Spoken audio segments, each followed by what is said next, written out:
In the 117th Congress, I introduced an economic statecraft for the 21st Century Act, which directs a whole-of-government approach to confront China's anti-competitive and predatory international economic policies.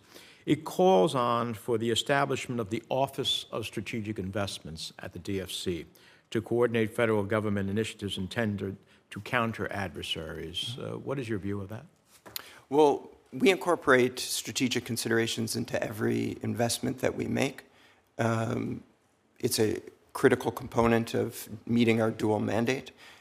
So anything to bolster our ability to do that, I'm certainly interested in talking about and willing to look at. Yeah, I look at it as strategic investments that are focused on dealing with adversaries. During your nomination hearing, we discussed the potential the DFC has to be a vehicle for providing support to our friends and allies who are under increasing economic and diplomatic pressure from Beijing.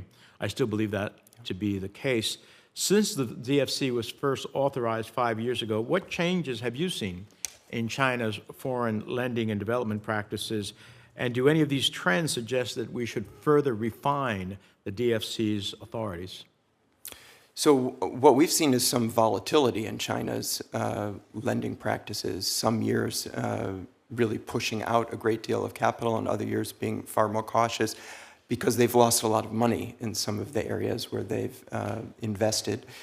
And countries are becoming more aware of the quality problems and the debt burdens that go along with receiving that financing and are becoming more wary. When I travel, I find a great deal of receptiveness to finding an alternative.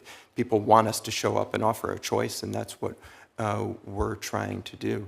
These are partners that are traditionally allies of China, allies of Russia, but who are looking to diversify their relationships, and we need to be there. Is there anything as a result of that, what you've witnessed, that requires, in your view, any changing of authorities or additional authorities in order to meet the challenge?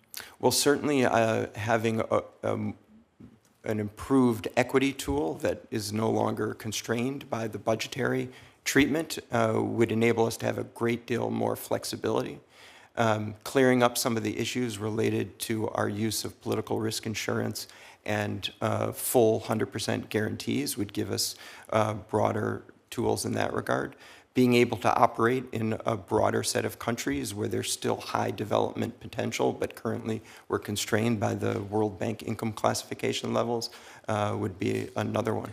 I appreciate that. Now, economic development is critical to addressing challenging issues throughout the Western Hemisphere. Mm-hmm. The region is experiencing an unprecedented growth in migration due to civil unrest, deterioration of the rule of law, a corresponding lack of economic opportunity.